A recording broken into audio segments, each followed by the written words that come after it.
Democratic Congressman Andre Carson is coming under heavy fire for a speech that he delivered.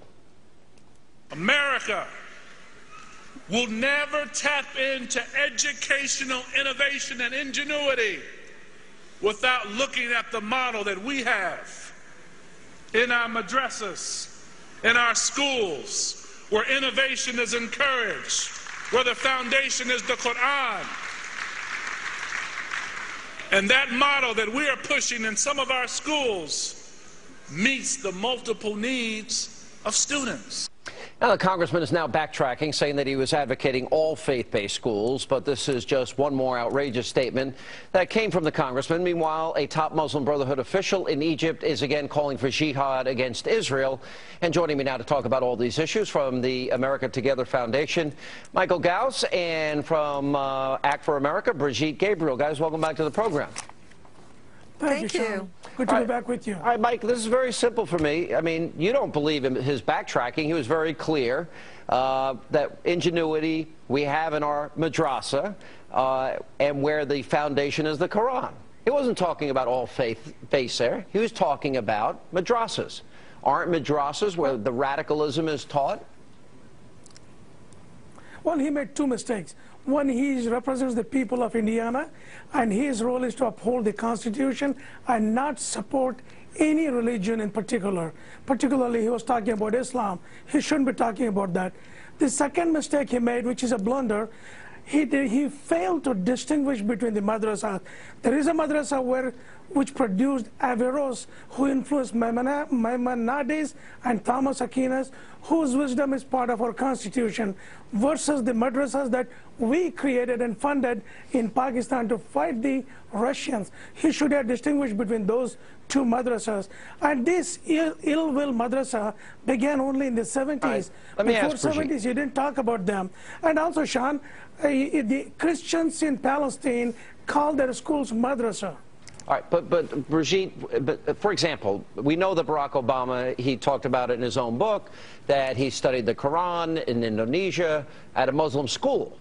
If anybody says that he's a Muslim or that he studied in a madrasa, they are under heavy fire. And I accept that he went to Jeremiah Wright's church and that he's a Christian, so that's not the issue. But if you say madrasa, you're talking about what? Well, the Arabic word for school is madrasa. However, in the Islamic world, and what we are hearing now about madrasas, are the Islamic schools where the Quran is taught and only the Quran. And when the congressman talks about innovation in education, what innovation? Show me of all the madrasas in the Middle East and across the globe, what innovation came out of them? Where are the scientific advancement? Where is the mathematic advancement, the medical advancement? Where are the Nobel Prize winners?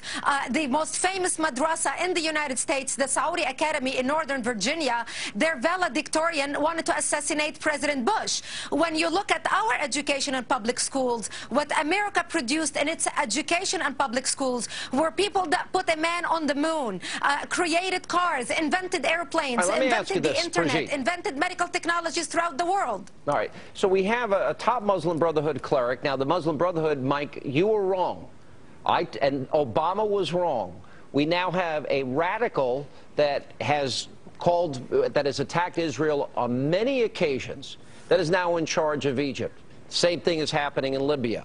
We have a top Muslim Brotherhood cleric in Egypt is urging jihad against the Israelis. We got video of the Taliban, the radical Islamic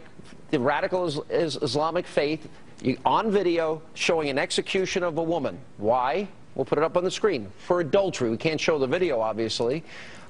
So my question to you is, how can this president be so wrong about so many instances involving the Muslim Brotherhood? Well, Sean, Israel's security is very critical to us. I asked how the president could be so wrong. No, president is not wrong in this particular policy. He wasn't wrong in Tahrir Square and democracy and the Muslim Brotherhood coming to power? He wasn't wrong?